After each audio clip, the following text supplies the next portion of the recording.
Hello, everyone. Thank you so much for joining us today. We're just going to wait a couple seconds to allow folks time to filter in. And in the meantime, you can go ahead and enjoy this lovely starting slide and get excited for today's chat.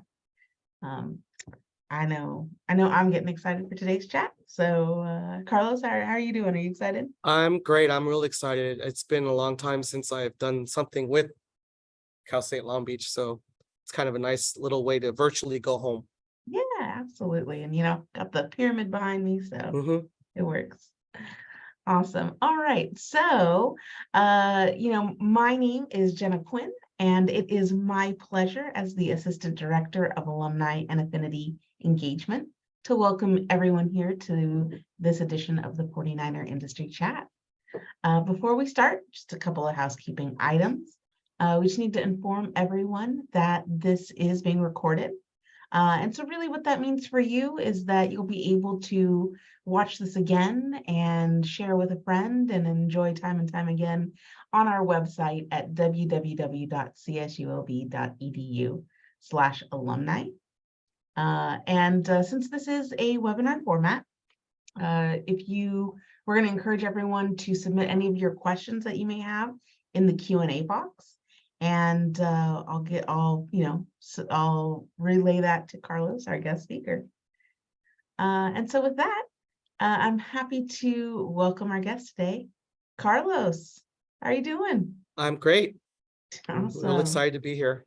Awesome. So just reading this bio really quickly, a 25-year veteran theology teacher, published author, and professional musician, Carlos Solorzano hmm has been able to touch hundreds of lives in a multitude of ways while bringing his faith and devotion into each of his experiences. He has taught theology at both the high school and college levels to diverse demographics, having taught in schools in Southern California and Arizona. He has written faith-based novels and is a blogger on the Catholic faith as well as music. A professional drummer and songwriter, Carlos has endorsements with several drum companies, has played on stages across the nation, and has also been featured in well-known drumming periodicals. His compositions, which are influenced by multiple genres and cultures, have been featured on television shows around the world. And so, Carlos, working in two worlds, I love it. I can't wait. Let's just dive right in. Let's just start off with a little bit of background about you. What brought you to CSULB? What was your life like before you got here? And what were those experiences like? Well, I'm the youngest of two. My parents, we lived in Carson, California, so not too far from Cal State Long Beach. My father was a teacher. My mother worked for the city of Carson, and we were a Catholic family, Hispanic family. But another thing, this is where right away you can see where the two worlds comes in, is my parents loved music. I don't have any memories of growing up in the house and there wasn't music on. And my father loved Latin jazz, so probably is why I became a drummer. And the other stuff happened as well, but just primarily a drummer. And so my father being a teacher, education was obviously a big thing for him. And I kind of had those delusions of grandeur in high school where I wanted to be a rock star. So I just wanted to I would always tell my dad, I'm going to finish high school and I'm going to have a diploma. And when I have a high school diploma, I'm going to get a real job and I'm going to just work on my dreams. Well, because when you're 18, you know everything, right? So that didn't quite pan out. And so I started college at El Camino College in Torrance, California, and I did get my associates in music there. And I actually had applied when I was ready to transfer. I had originally applied to Cal Arts in Valencia and Berklee School of Music in Boston. And I actually got into both of them, which was really amazing. But the cost was it was a little overwhelming. And to be a young person and taking out a loan like that, it kind of scared me.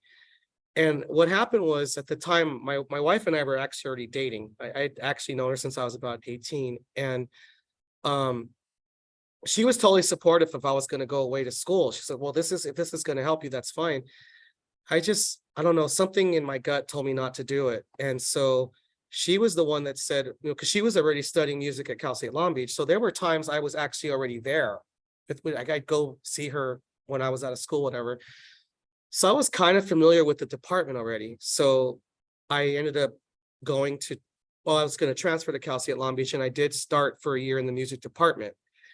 Now at the time, it was good. I mean, it was just, I really enjoyed the musical studies, and I went into El Camino just having studied drum set as a kid, and it was exciting because I was learning music theory and like how to play piano and other instruments and music, all how the harmony works and all that. And then when I went to Cal State Long Beach, since it was a bigger department, it was really exciting because I was continuing the study of music theory and music history, but then in the percussion department, they had like the World Percussion Ensemble, the steel drum band and all that, which I liked. But my mind was kind of getting into a different place as far as where I wanted to go with it. Because I started performing in clubs when I was 18. So I was already kind of doing that. And I was at the time focusing on music performance degree. And I'm like, well, I'm not really going to do anything with this, as far as like, it's not going to really advance me because I'm already doing this. And at the point at my junior year, my wife and I were engaged already. So I'm really thinking a lot about, okay, I got to have a job. We're going to get married. And I didn't really want to be a music teacher as far as like full-time band director kind of thing. But I always enjoyed religion. I mean, that was part of my upbringing with my family. And so I ended up going to a meeting. And I think this is part of the reason why my gut didn't want me to go to Berkeley or Cal Arts, because I wouldn't have had this option there. And I went to talk to the department chair of the religious studies department at Cal State Long Beach. And when he showed me the course catalog, I was like, this is cool. Because I mean, it's a secular school, obviously, which that's fine. Yeah. I mean, we're living in LA. So I mean, even when I was in elementary school, I had friends who were Mormon, Jehovah's Witness, Buddhist, Protestant, etc. So it's like we would sit at lunchtime sometimes and talk about our family's religious practices. So that's fine. And the bachelor's program had all of that. I mean, I when I ended up changing my major, I did the studies in all the different faiths. And what I really liked about it was, since it had the more secular approach, we got really into the sources, the history, the sacred books. And even though they're going to look at the books a little differently than religious teachers, you're still looking at the material. So when I think of those 2 years at Long Beach as an undergrad, it had a huge impact on me in my life. Because I mean, a lot of the music I write is still world-based. So that time I spent in the steel drum band and the World Percussion Ensemble was very impactful to me, as well as my theory studies, of course. And then the learning how to go through all these religious sources helped me, because I ended up teaching right out of college. But then also, when I had this idea to write books, I dig into the sources. So being a student of religious studies, I knew exactly where to look, because I understand you write a story and you kind of will do things for the sake of developing a story, but I like it when a story stays true to the sources and kind of it's realistic, it's more realistic than you would expect, so all of that, all those experiences and my studies, that all helped me to be a teacher, to be a musician, and to be a writer. And then what's funny too is, like, I sat here and said I never want to be a band director. Well, the last 6.5+ years, I've been teaching percussion at the school I work at now. I mean, I teach theology full time, but I do have a percussion class. And I think the coolest thing about it was the first 4 years I did it, my son came to school here at the time. He graduated, so he was actually in my class. Oh, wow. And so Yeah. that's something that you can share with him. Mhm. Yeah, that's really beautiful. And so, as an undergrad, though, that wasn't the first time you were at the beach. Mhm. Can you talk a little bit more about the next time you're at the beach? About 6 years later, I had to start my master's. And when we were off camera, I told you I'd started at Loyola Marymount. And it's interesting because you would figure, a practicing Catholic and you're working at a Catholic school, this is probably perfect, right? Right. Seems like a What good fit. No, I won't get into detail, but it was not what I wasn't happy there. And um, I ended up getting in touch with the department, and there were always rumors they were going to start a graduate program. And I ended up finding out the last semester I was at Loyola that they were going to start it. So yippee, I'm on that. So I transfer papers, I'm out of here. And so I went back to Cal State Long Beach. And I guess the best part about it too was I not only had these great courses where I loved what I was studying, because I focused on New Testament. Well, the name of the degree was called New Testament and Ancient Christianity. So there's a lot of Dead Sea Scrolls, a lot of the non-biblical sources as well. But most importantly, and this is where I'm going to be really honest, I feel really bad for the current students. I was there still when you still had Dr. Robert Eisenman, some of the real famous religious studies professors, and I had Dr. Eisenman 5 times as an undergrad. So you have 12 classes, and he was almost half of my classes. And then I had him, I think, 2 or 3 times as a graduate student. So it was amazing. And his influence on me as a student and a scholar is immeasurable, because he always taught us, we're all going to sometimes disagree on how we analyze the data, but you have to go to the data. So every time I do anything, I mean, even if I'm arguing who's the greatest basketball player of all time, I get into all the stats and all that. And just Eisenman was a huge influence on that, as far as you have to have your data to back up your claims. For sure. I mean, I think that there are so many people that kind of shape our lives and shape Mhm. our college experiences and our experiences here at the beach. Mhm. And it sounds like, were you able to continue those connections? I think some part of that is loaded because obviously Yeah. one person there you married. So Yeah. so yes, but how were you able to stay connected to some of the folks at the beach? A lot of it was just making the effort. You kind of, I mean, I was born and raised in Southern California. I moved to the Tucson area in 2006, so that kind of made it a little harder to kind of stay in touch. And after college, a lot of people kind of go their own way and kind of live their lives. So there's been a few people that you're in touch with off and on, and you kind of see what they're up to. Every now and then I'll even just log on to the religious studies or music page just to see who's still there, whatever. I've actually been in touch with, I remember a few years after I graduated and I started teaching, Dr. Dubé, who's still there. He was Eisenman's sort of protege. He actually had me come speak to one of the classes about my experience as a teacher, because he said, especially those who may go and teach at a faith-based school, because some of them, like they're like me, like I'm a practicing Catholic, but there's some people where they're not really, they don't live a faith life, but they may teach at, say, like a Jewish school or Catholic school, whatever. And so I kind of talked to them. I go, look, you sign your contract, you just, you do your job. I mean, if that's a tradition that you adhere to, that's great. But, there's cases where it's not. I mean, when I taught college level courses, it was a secular school. So like, there's a certain hat you have to wear when you teach. So, and that's fine. I mean, I'm okay with that.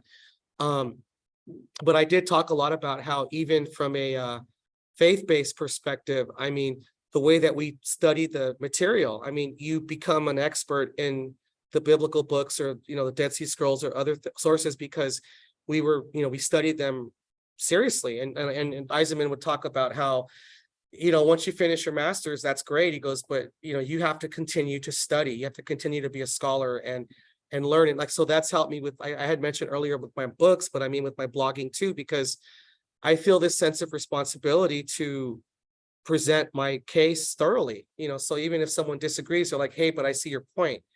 So a lot of it would just be that, trying to stay aware of what's going on there. And as a teacher with high school kids, like we were talking before our Zoom meeting, some of my students go to Los Angeles to go to school, and like they're talking UCLA, USC. I go, that's great, because my dad went to UCLA, so I don't have a problem with UCLA.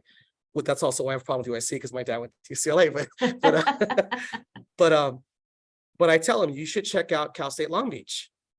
And I told him, visit the campus. I said, you get to go to SoCal. I know you want to get out of Tucson. That's fine, but you might be surprised what it's a good place. And I've had some students who did end up going to Cal State Long Beach, but it's just, I mean, I'm proud to have been there. I'm proud to have graduated twice, and I've been in touch with I've had conversations with other departments about maybe coming and performing there, doing my solo drumming act.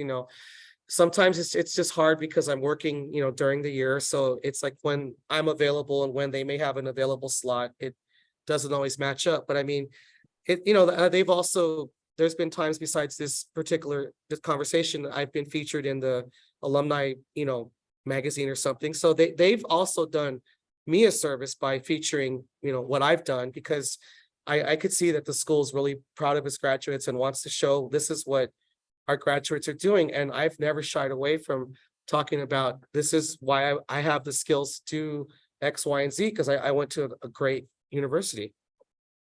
Yeah. Well, and so, thank you for that. Of course. But for everyone here, right? You were talking a bit about your teaching career and your students and advising them that way. But I think folks would really like to know, like, what has that journey been like career-wise, right? When you left the beach and to where you are now, as far as teaching goes, and we can get into the Sure. other world that you live in too. But what did that career journey look like? How did you find that first job and the second job and the third job? Yeah, it's funny because I have to give a little credit to my music background, because if I started my music career in the Los Angeles music scene. So you're talking about, you're a little tiny mouse in a rat race. It's really, you have to learn to really handle, what you're doing. And hold on a second. Give me 1 second. I'm sorry, my daughter's at the door. Problem. I gotta love this. Like, if for everyone here watching, this is real, this is live, and we were always getting people's Sorry. hot takes. My daughter goes to the same school I work at, so she's getting her lunch out of my closet. So my Oh. closet. Okay. So Hello, guest okay. star. Yeah, so anyway, what happened was I was used to the whole having to really the networking promotion thing. So for some crazy reason, I had this idea about a month before I took my finals. I started putting a resume together and I thought, I'm just gonna send it out. And so I would this is, mailing it out, because this is 96. And I kind of put a little note in there. I said, well, I'm going to graduate and at the end of the semester. So I just thought something told me to do that. And then I kid you not, it was funny. I got home from graduation and I was my mom had a phone on the wall in the kitchen, and I was walking past it and it rang. So I answered the phone, and a school in East Los Angeles, Salesian High School, was calling for an interview. And I'm like, this is crazy. I mean, I just graduated a couple hours ago, but I mean, I also had submitted it a month ago. So, and then they had said, well, we really appreciated, you were really enthusiastic. I mean, you're already looking ahead. You haven't even graduated college yet. So that kind of helped a bit. Now, I was a little nervous about the interview because, I had no teaching experience, and I knew they were going to bring that up. So as soon as the principal brought it up, and I tell my students this all the time, I go, look, you have to go seize the moment. You have to, like, even when you're scared, you have to go for it. And so he asked me, well, you don't have any experience, so why should I hire you? And so I said to him, I go, well, I'm assuming you're a principal, you used to be a teacher. He goes, well, of course. I said, you had your first day too. He goes, I did. I go, because someone gave you a chance. Yes, they did. I go, I'm asking you to give me the same. And I was thinking about what to say on the way there, and that came to mind. So I thought, well, either he's going to really like that or he's going to throw me out. And he liked that. My dad always used to tell me too, you have to look him in the eye and get what you want. So, I taught at a few schools in the Southern California area before I moved to Tucson. Kind of did the same thing, where when we were coming down here to look at homes and stuff, I figured, well, if I'm down there, I might as well, sort of try to meet some people. So I would email different department chairs or principals and say, look, I'm a prospective teacher. I'm going to be moving down here soon. Could I maybe stop by, visit the school, whatever? And in each case, they said, yeah, I'd love to meet you. And, by then your resume's got, I think I had about 10 or 11 years of experience at that point. So that, they wanted me a veteran teacher. So that taking the initiative approach sort of helped as far as them saying, well, I want to talk to this guy. And then, so when there was an opening, I was able to get jobs out here. So it's been good though, because like I've worked at small schools, I've worked at big schools. Like the school I work at right now is kind of a small school, but I do like it a lot because it's just, I like the smaller class environment. But I mean, I've worked in bigger schools too, that some of them may have been more prestigious, but at the end of the day, when you're teaching, it doesn't matter where you are, it doesn't matter who it is. I mean, these are your students, they matter. You have to really give it, any career, you give it your all. It's your students, your customers, your guests, whatever it is.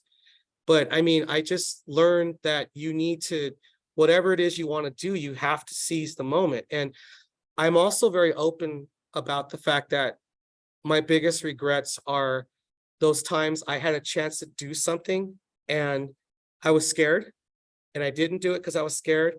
And in the back of your mind, you know you can do it, but you just were too afraid to try. And those are the regrets I have the most. No, interesting. And do you find that that's the case for whether that was your teaching career or your music career? Same thing. The music thing was just, it was more of the songwriting thing. Like, I mean, as a drummer, I started studying when I was 9. My parents were amazing. They were so supportive. Like, I told my dad I wanted a drum set. He goes, no problem. You're taking drum lessons. I said, sure.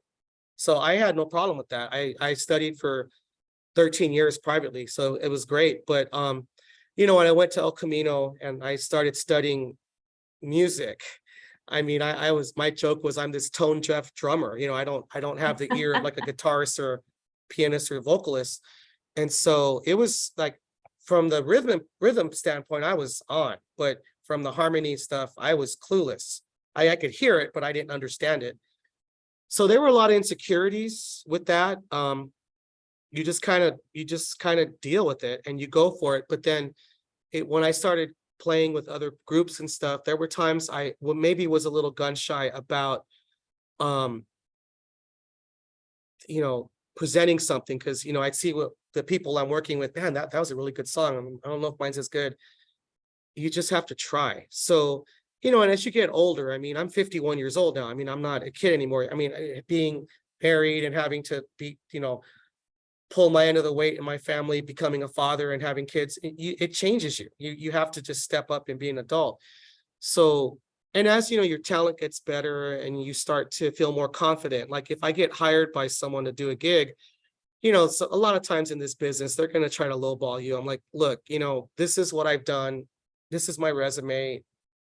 And I go, look, I have a mortgage, I have a family. I'm not going to show up to your gig and play for dinner and tips. I mean, I can go play with this group and I'm going to make XXX. And, you're offering me something I would have done at 18 for the experience. I go, that's, no. I mean, thanks for asking, but, I'm not interested. And then I also think as an artist, I mean, it's nice to go out and do gigs and make money. I mean, it's a good feeling. But then you have to also start looking at the artistic part of it. And, how do you want to make a statement? Because it's like you see these people in famous bands and they leave to start a solo career. And you're thinking, why would they do that?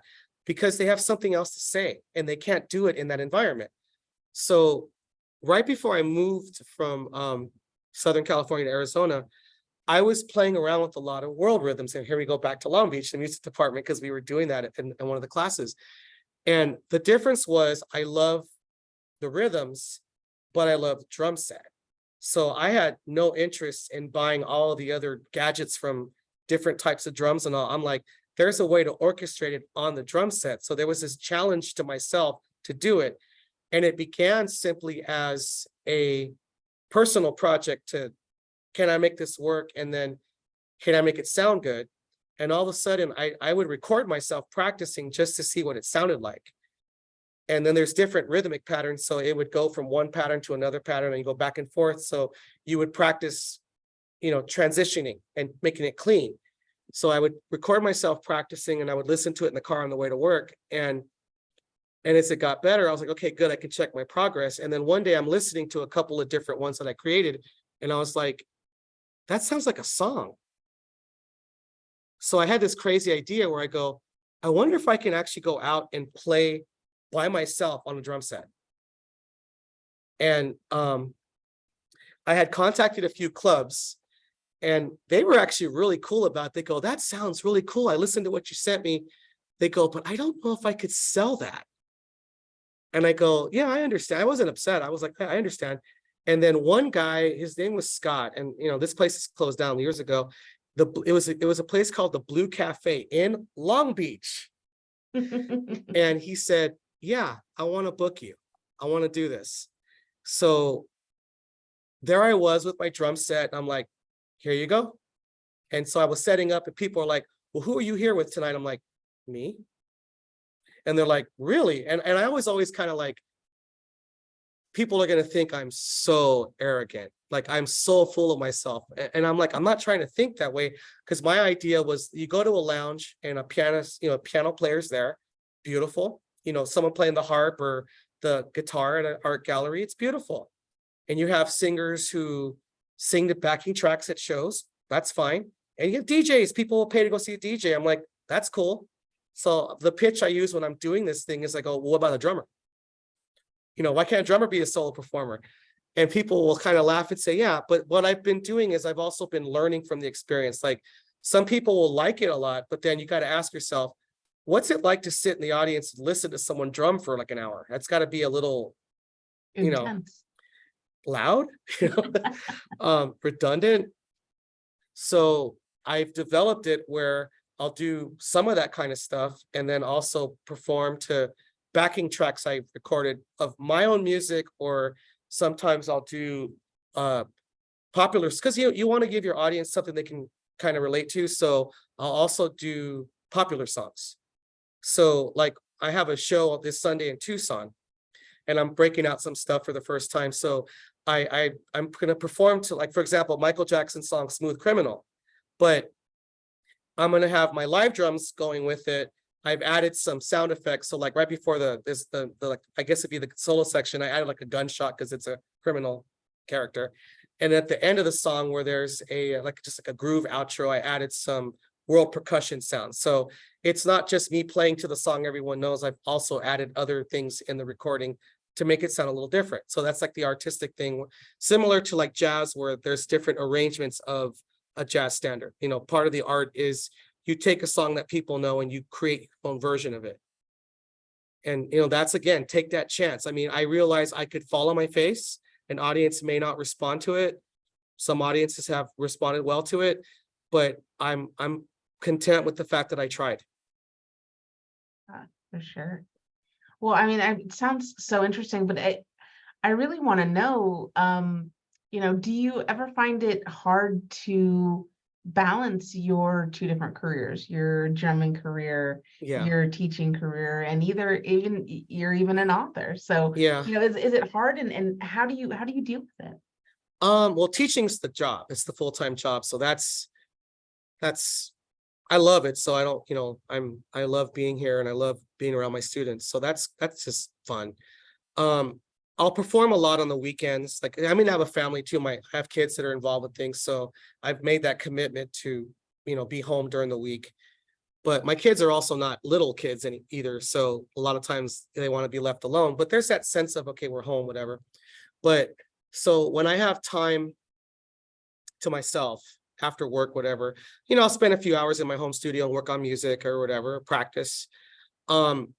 There's also those creative moments of inspiration, and then there's those creative roadblocks. So sometimes if I feel a spark while I'm writing, I'm on it. Like I like to get up early, so I'll get up at like 4:30, 5 o'clock, and I might knock out like an hour and a half of some writing. Or just like on a Saturday, afternoon, I'll start writing or whatever.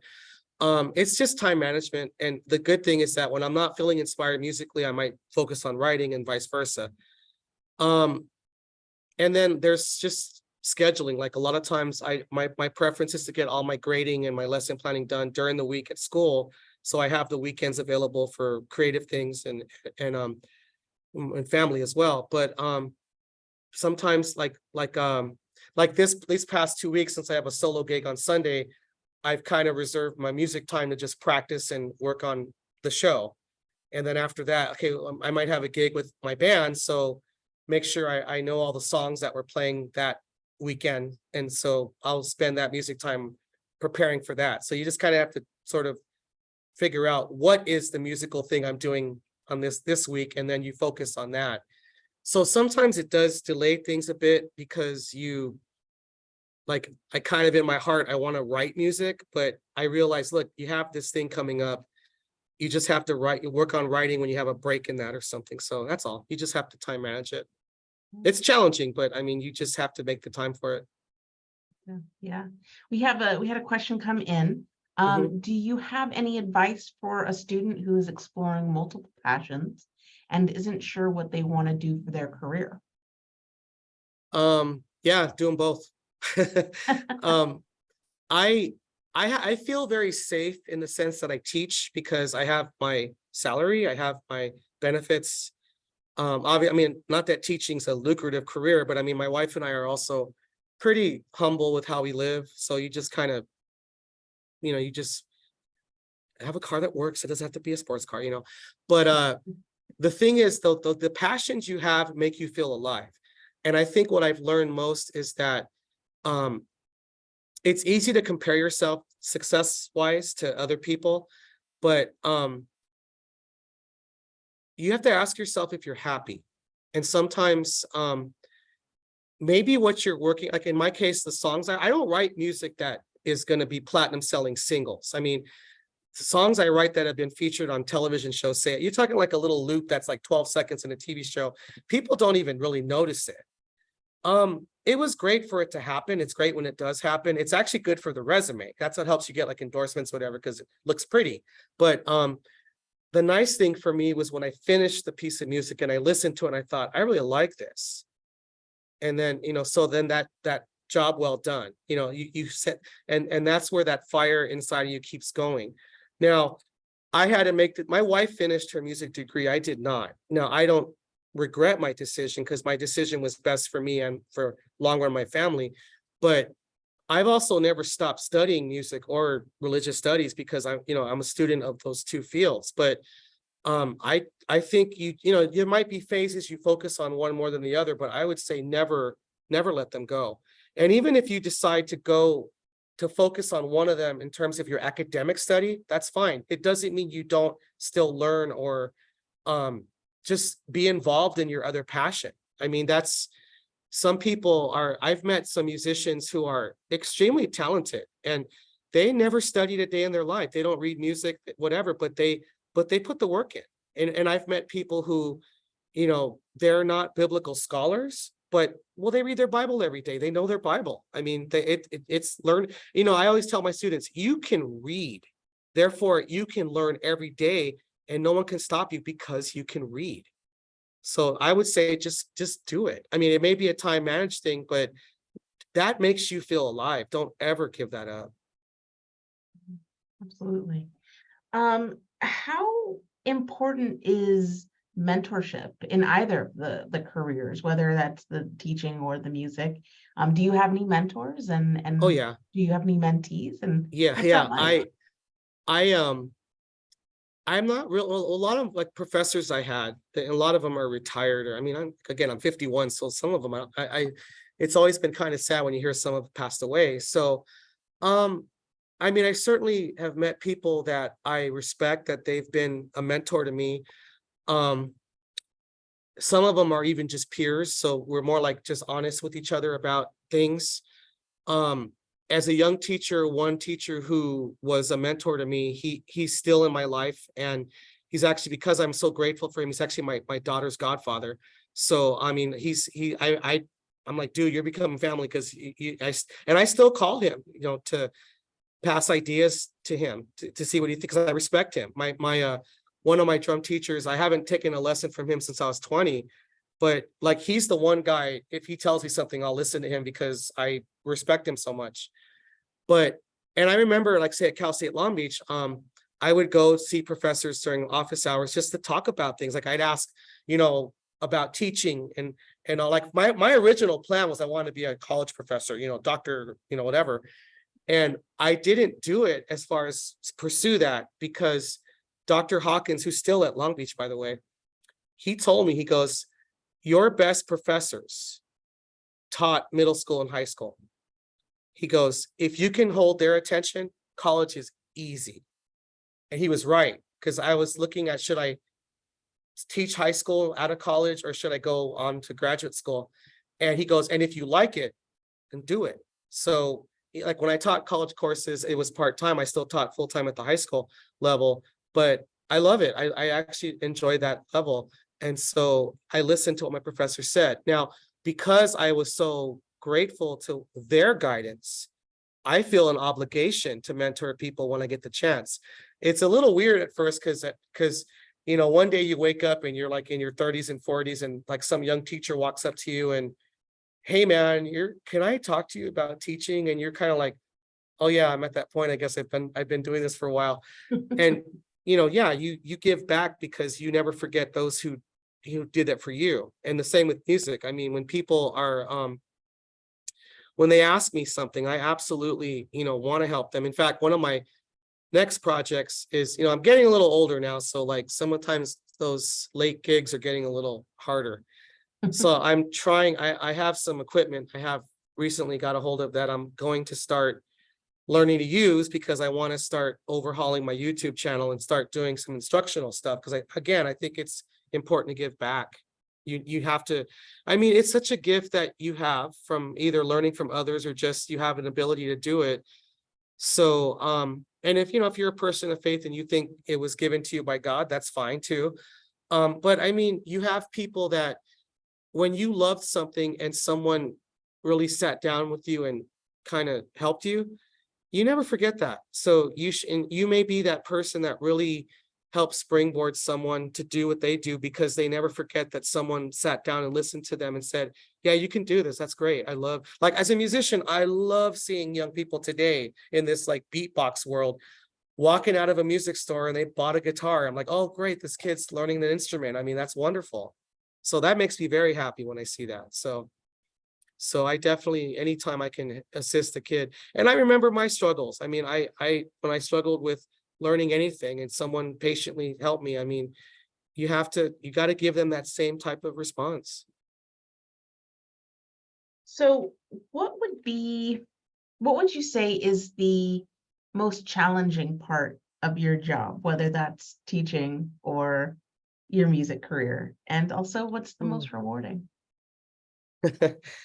People, that's the hardest part. Teaching, it's just, a lot of people think it's crazy to teach today because they just have all these negative views of teenagers, whatever. No, if you listen to them and listen to them and you give them some sense of guidance and show them that you care, they will be the most loyal people you will ever meet in your life. It is beautiful. The hard part of teaching is, we just had a meeting yesterday and this came up, and my school's not really into this too, so it's good. But there's always this new fad and there's always this new method. And it's like, that's fine. And like some schools get all excited about it. And then all of a sudden the principal wants you to come in and do it this way. And it's like, well, I've been doing this for over 20 years. I've done okay. I mean, you're always updating anyway. You're always changing things. So it's not like you're just sitting there doing the same thing every year. But it's like, when someone walks in and says, oh, the teaching you've ever done the last 2000 years is wrong. Like, no, it's not. And as a person whose father was a successful teacher, I'm not thinking about myself. My father had a successful career. So don't step all over that. In the music world, I mean, yeah, you have the politics, you have all the backstabbing and all that. And it is a crazy world. I mean, it's not even just the famous people. I mean, in any local scene, it's crazy. It can be, I don't know what's worse, the junkies or the egomaniacs, or both, I don't know. But you just have to go forward. And I think that the whole notion of you have to have your eye on the next gig, it's true. Now, some people are content playing what they do, like whether you're playing in a working band or the symphony, and that's okay. as you know, if you're a creative person, don't ever push that aside. Like, make time for it, even if it's not every day. Let that part of you come out. But I do think when you, I mean, you have to also accept that everything's going to have obstacles. It's you're not going to have a challenge-free life. I mean, there's always going to be struggles, but don't let other people ruin what you love. I mean, if like I've learned, if a project I'm involved with, I'm not happy, I step out of it. I'm like, I don't want to play my drums and it's work. I want to enjoy it. And I can't, I refuse to do that. And what's the most rewarding for both? Um, Seeing your students grow, seeing them really believe in themselves, because in a theological sense, you always want them to understand their self-worth. Like, I had this class a couple years ago. It was kind of like my Dr. Phil class, because I had these teenage girls that every time we had a break, there was always boy questions. And I got to the point where I would look at some of them. I go, you know what your problem is keep settling. Stop settling. You know, don't settle. And so like some of them got it. It was nice to see that. Encouraging them to pursue their dreams. And then when some of them come back to see you and you find out they did it, I'm so proud of them. And then musically, I mean, there's a lot of, I mean, I'd be lying if I said there isn't a lot of reward when I do something on my own and it does well. But there's always something special about playing with other musicians and you click. Like that unspoken connection. It's like, oh man, that's awesome. And I tell you, going back to, you know, Long Beach and my wife there, my wife sings. She got her degree at Long Beach, and we've performed together in so many different contexts for years. So having that ability to do that with her, we both love music, obviously, but having that opportunity to be able to do that with her as well is a wonderful feeling. Yeah, and honestly, that sounds like a lot of fun to be able to share that with someone so close to you. Sure. But as we're coming to an end of our chat here today, a question that I usually like to wrap up with, you know, if you could go back in time and talk to yourself, like right when you were first graduating from CSULB, what would you want to tell yourself? What would be a piece of advice that you'd like to give yourself? I would probably focus on, I know how much confidence I didn't have in myself as a person. And I would have really tried to find a way to just sort of center me and say, believe in yourself. I read a book. I love reading music biographies. And one of my favorite rock stars wrote a book, and there was a picture, because he had talked a lot about his personal life as a kid. It was really rough. And he has a picture in his book when he was 12. And he said, I really wish I can go back in time and just give that kid a hug, because he didn't have that growing up. So just really sit him down and like tell him, not just believe in yourself, but why you can do this. Because I think certain things that I hesitated to do, even as an adult, I would have tried sooner. Like, I wouldn't have been as afraid to fail, like understanding that failure is a lesson and it's okay. So like when I teach percussion, so some kids will get a little gun shy about it. I said, we are going to mess up like crazy here, and no one is going to belittle you, because I refuse to let that happen. And they buy into it, and they'll be encouraging each other to keep trying.